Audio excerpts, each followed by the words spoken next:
Stop the presses, ladies and gentlemen, because the success of The Invisible Man reveals the fallacy of get woke, go broke. Yes, Owen Gleiberman of Variety.com has proven beyond a shadow of a doubt that this one film has proven the whole notion moot and false. Hello, this is Mara Jade, and I'm here with another video, and I tweeted out earlier that this is a bra article, and holy shit is it ever. So I'm going to get into it and give my 2 cents. So let's dive into this piece of tripe that's trying to pass himself off as journalism, shall we?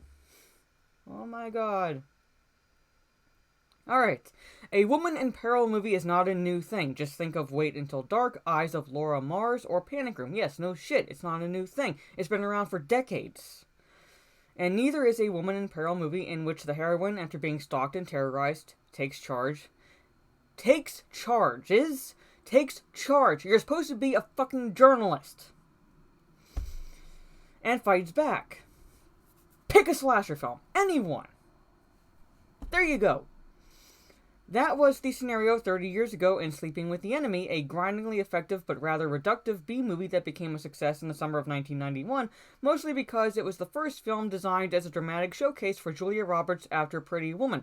I would argue that actually probably the slasher films, I would argue that it began in 1978 with Halloween. She was stalked and terrorized, and she fought back. What? It only happened beginning in 1991 or late 80s time frame? Have you seen movies? You could say that the premise of just about every woman in peril movie is that toxic masculinity is out there. Yes, the dreaded toxic masculinity. Oh my god. It wasn't the fact that it was a psychopathic killer in any of the slasher films, or a demon of our nightmares like Freddy Krueger, or a hellish creation such as Jason, or just a psychopathic without a soul in Michael Myers. No, it was all about toxic masculinity. That it's scary and violent and dangerous. Masculinity in itself is not violent, dangerous, or scary. Toxicity is prevalent in humanity in general. I can pick out a book and show you female serial killers. Yes, evil fucking women who have killed. But no, we can't. No, they don't exist. It's all toxic masculinity because femininity is pure and innocent and can do no wrong. And that is coming for you. Owen Gleiberman, I have a feeling that you identify as a male feminist. That's my thinking. That was true decades before the term toxic masculinity was invented.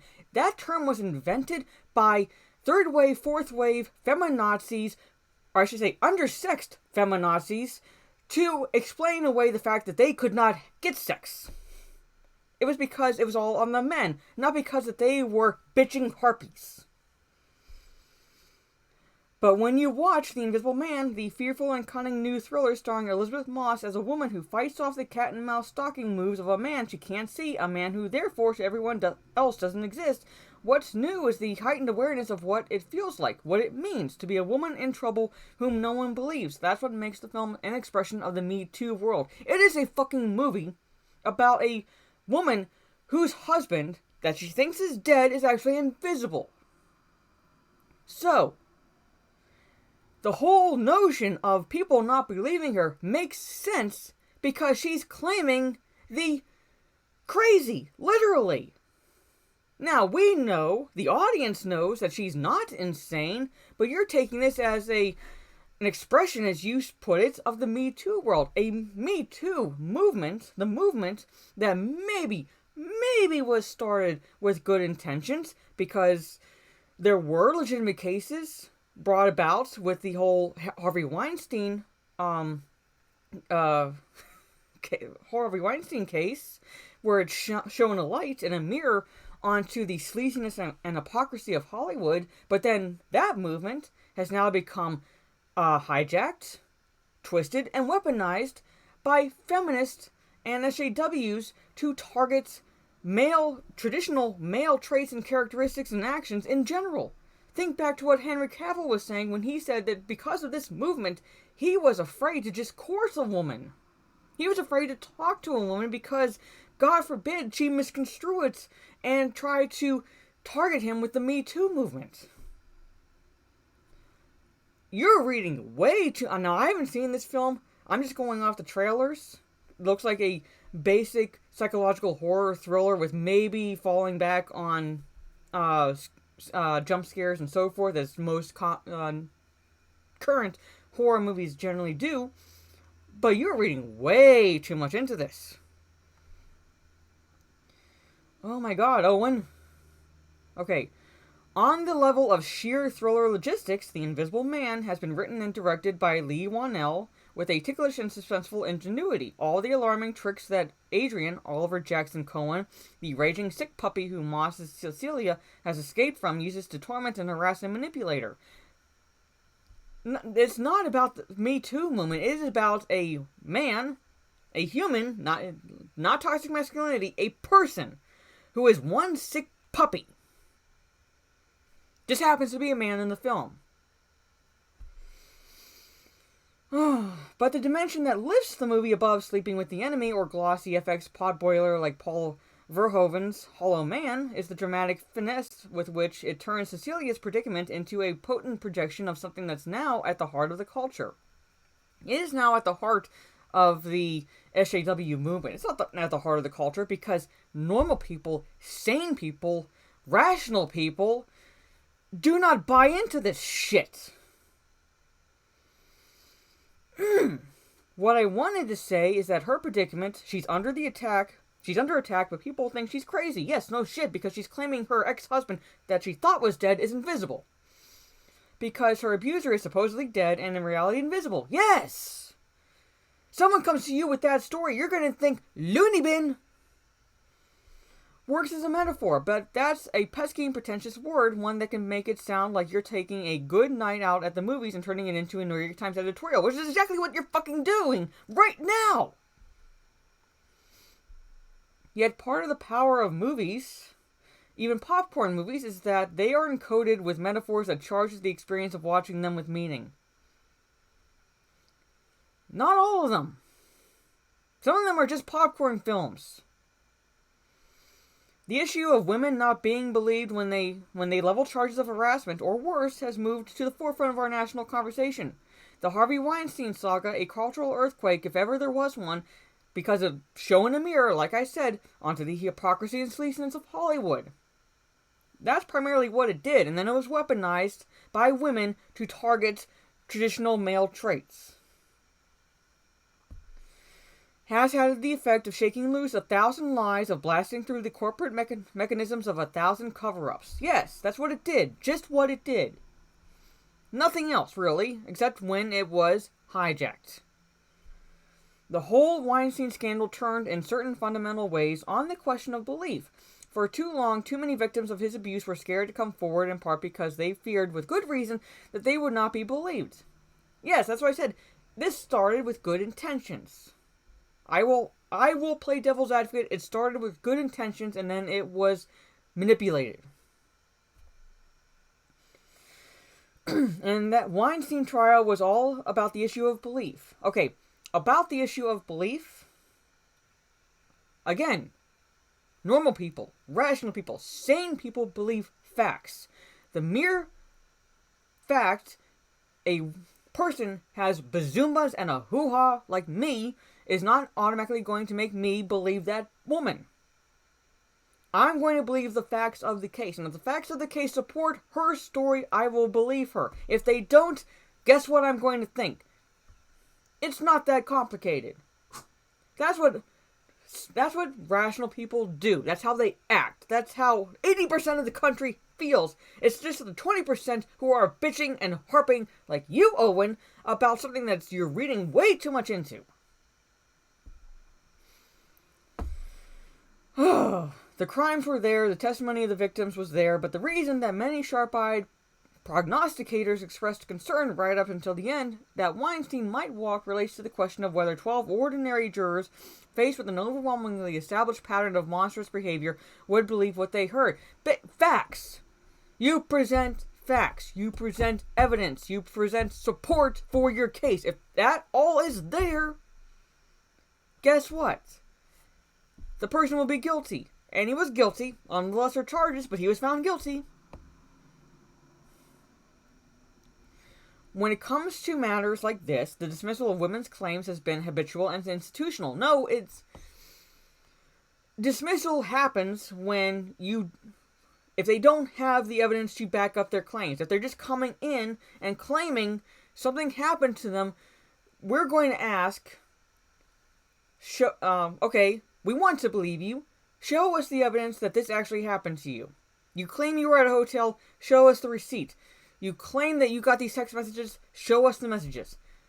How hard is that? It's not institutional or anything like that as you're claiming. It is basically, we want to believe you, show us your proof. You could also say, though, that it's something more, that it's mythological. What the fuck? The reticence to acknowledge and to act upon the knowledge of sexual abusive behavior has been, to a degree, woven into the fabric of our society. Again, something tells me you are a male feminist, Owen. Oh my god. Yet, this is the moment when that dyed-in-the-wool injustice is changing. And part of the power of a movie like The Invisible Man is in its diverting and not too serious, but just serious enough way, is that it gives the shift in consciousness a workout. That's part of what makes it cinema. You sit in a theater with a bunch of other people sharing the drama of this moment and these issues, doing it through the heightened lens of the thriller form and through the potent expression of Elizabeth Moss's traumatized heroism, and a certain catharsis of awareness takes place. You're reading, again, way too much into a horror film about a woman who claims her ex-husband, who's supposed to be dead, is invisible.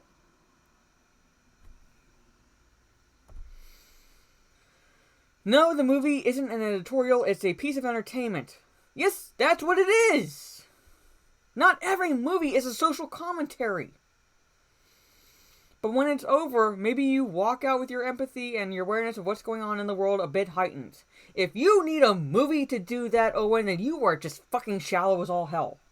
You do not need that bit of entertainment to be a better person. You don't. You really don't. Okay, I stress that point because good popular movies, as often as not, tend to have a moral topical dimension, and when they connect, that's part of the reason why. Some movies do, and that universal messages connect to everyone. I don't see a movie and connect only to the female characters. I connect to the human characters. I connect to the universal messages the movie is projecting.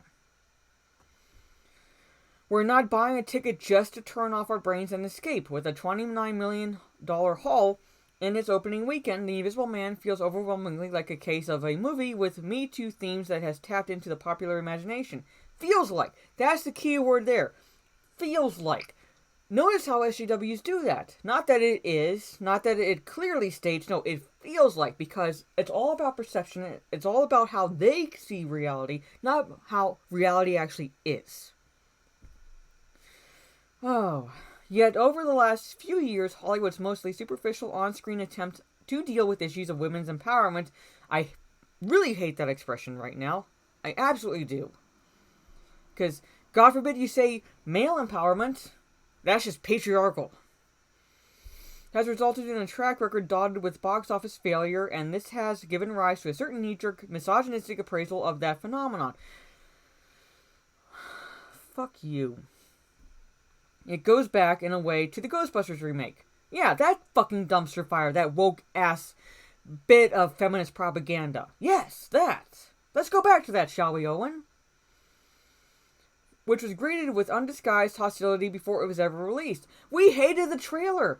I was one of them. I thought it was the dumbest thing I ever saw. I thought it just basically shat on the legacy of the first two films.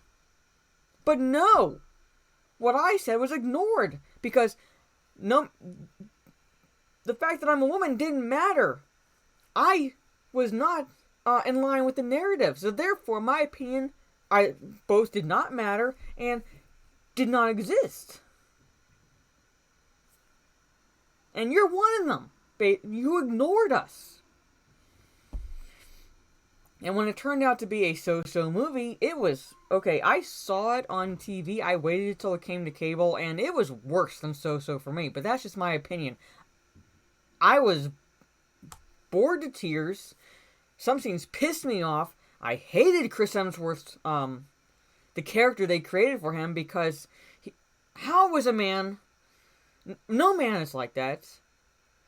It was just over-the-top stupidity for that character, and yet it was okay to portray him like that. But if they tried that with Andy Potts' character in the first Ghostbusters film, oh my god, Hollywood would have burned. If they had tried that with Janine, women would have stormed the gates of MGM or, oh, who did that? I can't remember, but it would have stormed the gates of the studio. It got beaten up on as if its failures, comedic and financial, somehow meant something. Yes, failures, comedic and financial. Failures is comedic. It was not funny at all. I don't remember laughing one bit at that film. And I'm thinking, this is supposed to be a comedy?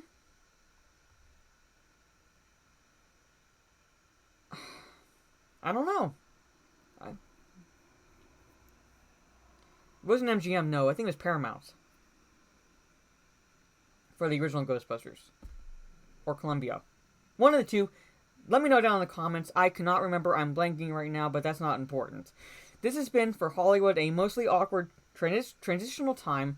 Just look at the cringe-worthy fake feminist banter of the Oscar telecast. I did not watch the Oscars, so I did not care. Rightly skewered by my colleague Carolyn Framke. I guess I'm pronouncing your name correctly. Again, I did not watch it, so I don't know. And the notion of doing gender-flipped remakes of movies that originally featured mostly male casts will probably go down as one of the more desperate expressions of it. There's where I agree with it. Just gender swapping is lazy, and you're using that as the women as political props. So that way when the film is criticized, you can claim that those criticizing the film are misogynist or sexist or racist even.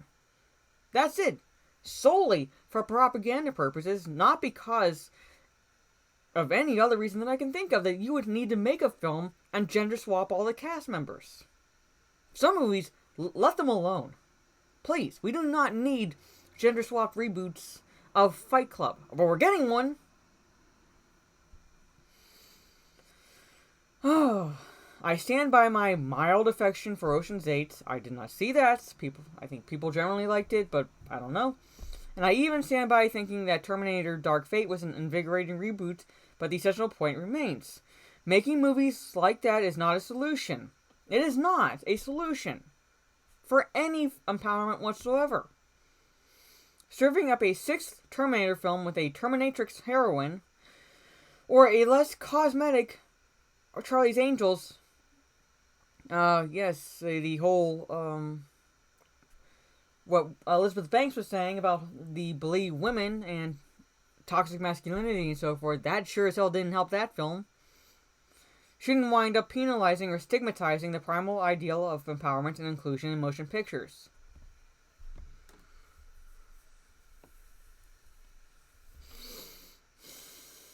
When you use inclusion to solely focus on the skin color, gender, or sexual orientation of a certain character, then that's not inclusion, that's virtue signaling. That's checking off the diversity quota box. That's superficial and shallow. Real inclusion is diversity of ideas, personalities, backgrounds, and so forth. That's true inclusion. That's true diversity. The commercial failure of these films means no more than the commercial failure of the reboots of Hellboy or Shaft did, but you can always find some wag who's drooling to add it up into a get woke, go broke tautology. Yes, get woke, go broke. It's either the film is woke, like Ghostbusters 2016, or the marketing is woke, like Birds of Prey, with a movie that's literally clawing its way to breaking even. Maybe if it hadn't shot itself in the foot with its whole attack misogyny marketing, then maybe it would be faring better. Just maybe. I saw the film. I thought it was boring as hell. Not exactly woke, but bad. Get woke, go broke is a thing, Owen. And the fact that you are basically negating your arguments is proof of that. In the context of a movie industry that is only just starting to change, that's myopic and it's also destructive since it comes down to people grabbing at any excuse out there to avoid putting the experience of women at the center of motion pictures.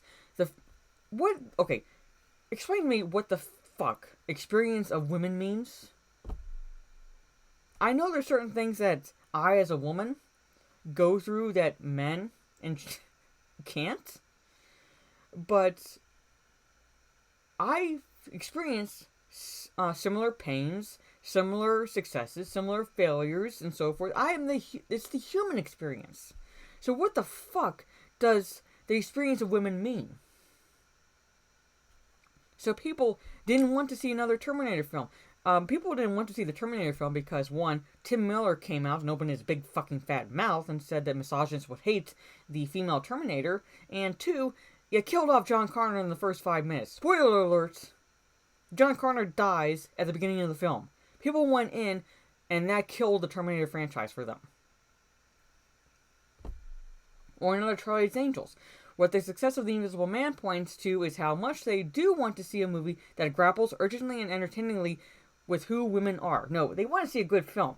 They don't care if it's a female protagonist or a male protagonist or anything, or if it's just an ensemble film. No, they want to see a good story, they want to see universal messages, they don't want to be beaten over the head with social political agendas, or virtue signaling, or woke dumpster fire marketing, like the movies have been recently. So guess what, Owen? Get Woke, Go Broke does exist, because if it didn't exist, Terminator would not have failed, Birds of Prey would not be failing, Ghostbusters 2016 would not have failed, and so forth. When you do that, either with the film itself or marketing, you're going to go broke, and those are proof.